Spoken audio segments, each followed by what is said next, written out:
बहुत समय पहले की बात है, एक छोटे से गांव में एक अजीब और रहस्यमयी व्यक्ति आता है। उसका नाम था वैन। वह बहुत ही रहस्यमय और जादुई शक्तियों से संपन्न था। गांव वाले उसे देखकर डरते थे क्योंकि वह हमेशा एक जादुई छड़ी और चमकते हुए आंसू के साथ घूमता था। उसकी आंखों में गहरी रहस्यमयता थी और उसकी मुस्कान में कुछ ऐसा था जो लोगों को बेचैन कर देता था।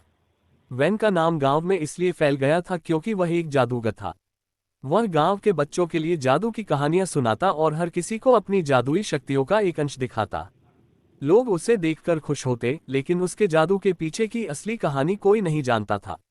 वैन ने अपनी शक्तियां कहां से सीखी थी, यह कोई नहीं जानता था।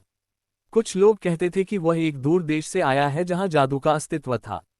कुछ का मानना था कि वह किसी प्राचीन मंदिर का पुजारी था जो जादू की कला सीखने के बाद गांव में आया था। गांव में एक लड़की थी जिसका नाम रानी था। रानी को वैन की शक्तियां बहुत आकर्षित करती थीं और वह उसके बारे में और जानना चाहती थी। एक दिन रानी ने वैन से मिलने का निश्चय किया। वह रात के समय वैन के पास पहुंची और उसने उससे पूछा, आपकी शक्तियां इतनी अद्भुत हैं, आप इन्हें कहां से लाए हैं? वैन मुस्कुराते हुए बोला, ये शक्तियां केवल अभ्यास और आत्मविश्वास से आती हैं। लेकिन इसका रहस्य बहुत गहरा है रानी ने कहा, क्या आप मुझे भी अपनी शक्तियां सिखा सकते हैं?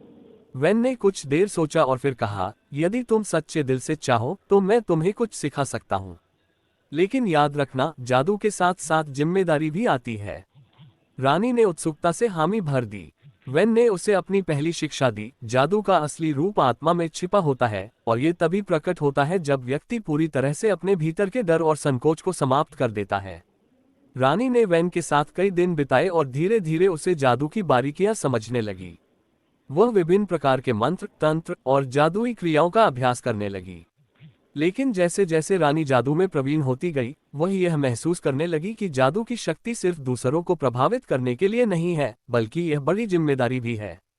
वैन ने एक दिन रानी से कहा, अब तुम समझने लगी हो, लेकिन याद रखना, असली जादू दूसरों की मदद करने में छिपा होता है, न कि अपनी शक्ति दिखाने में। रानी ने अपने ज्ञान का उपयोग गांव में अच्छे कार्यों के लिए किया। वह बीमारों का इलाज करने, दुखी लोगों को समझाने और बच्चों को खुश रखने के लिए अपनी शक्तियों का इस्तेमाल करने लगी। धीरे धीरे गांव के लोग उसे प्यार करने लगे और वैन की जादुई शिक्षा का असर सब पर पड़ा। वैन ने एक दिन रानी से कहा, अब तुम्हारी यात्रा पूरी हो गई है। तुम अब एक सच्चे जादूगर बन चुकी हो। रानी ने धन्यवाद कहा और वैन से पूछा, क्या आप हमेशा के लिए यहाँ रहेंगे? वैन मुस्कुराए और कहा, जादूगर की यात्रा कभी समाप्त नहीं होती। मैं अब आगे बढ़ने का समय है, लेकिन तुम हमेशा अपनी शक्तियों का सही इस्तेमाल करना। इस तरह वैन चला गया, लेकिन उसकी जादुई शिक्षाएं रानी के दिल में हमेशा के लिए रह गईं। उसने गांव में हमेशा के लिए खुशियां फैलानी शुरू कर दी और उसकी कहानी लोगों के बीच एक प्रेरणा बन गई।